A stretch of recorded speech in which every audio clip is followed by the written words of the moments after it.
We're now back from NARBC Tinley Park. We ended up driving up there, made a quick stop in Philadelphia to grab some lunch. That was kind of nice, get out, stretch the legs a little bit, then get back on the road. We got up to Chicago, or Tinley Park rather. We ended up going to Chicago Thursday morning.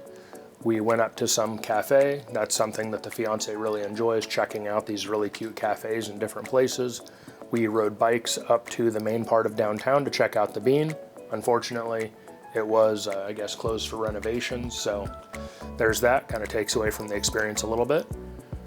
Friday, we ended up going to the show and setting up at Corey DeLong's booth, and basically there to kind of help out, hang out, you know, try and move some of our animals, different things like that.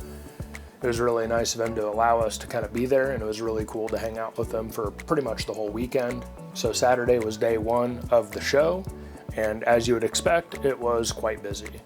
And overall, I think a lot of people did really well on Saturday in comparison to Sunday, because Sunday it was St. Patrick's Day, so there was basically festivities going on in downtown Chicago. So aside from all the beautiful animals there, one of the biggest benefits to going to these shows is all the networking. So Friday night, we ended up going out with Will from RCR. He ran a Patreon dinner. So everybody that is part of his Patreon, basically that goes to the show, can meet up, kind of hang out, have some pizza, you know, talk snakes, talk whatever. And that was a really great experience. These are guys that I basically talk to on a weekly basis through calls.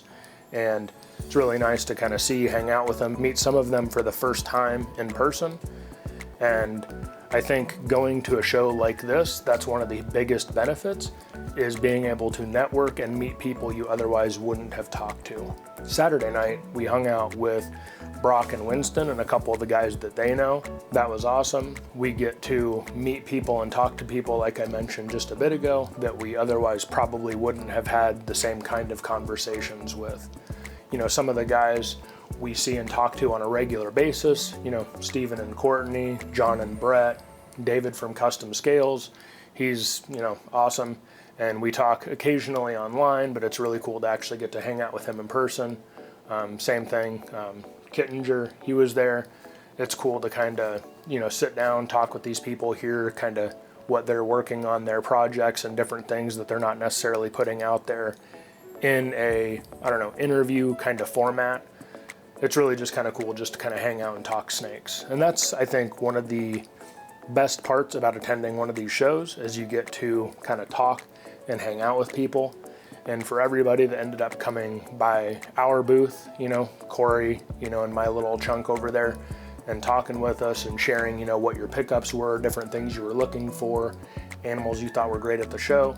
I do appreciate you guys, you know, stopping by. So without running my mouth anymore, I will continue to show you the beautiful snakes. As always, check us out on Instagram at Ikson Reptiles, and do take a look at our Morph Market to see if there's anything for a new or existing project that you could use.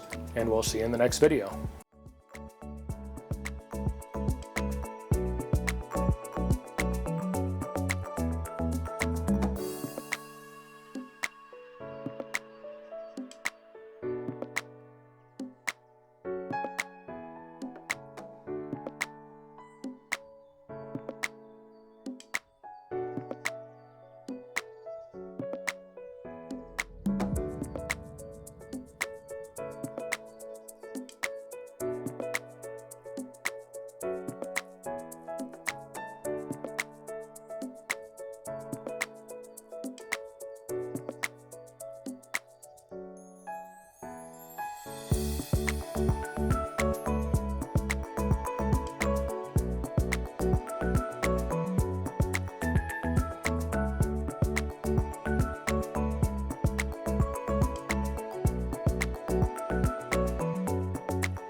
If you made it this far, thanks for watching.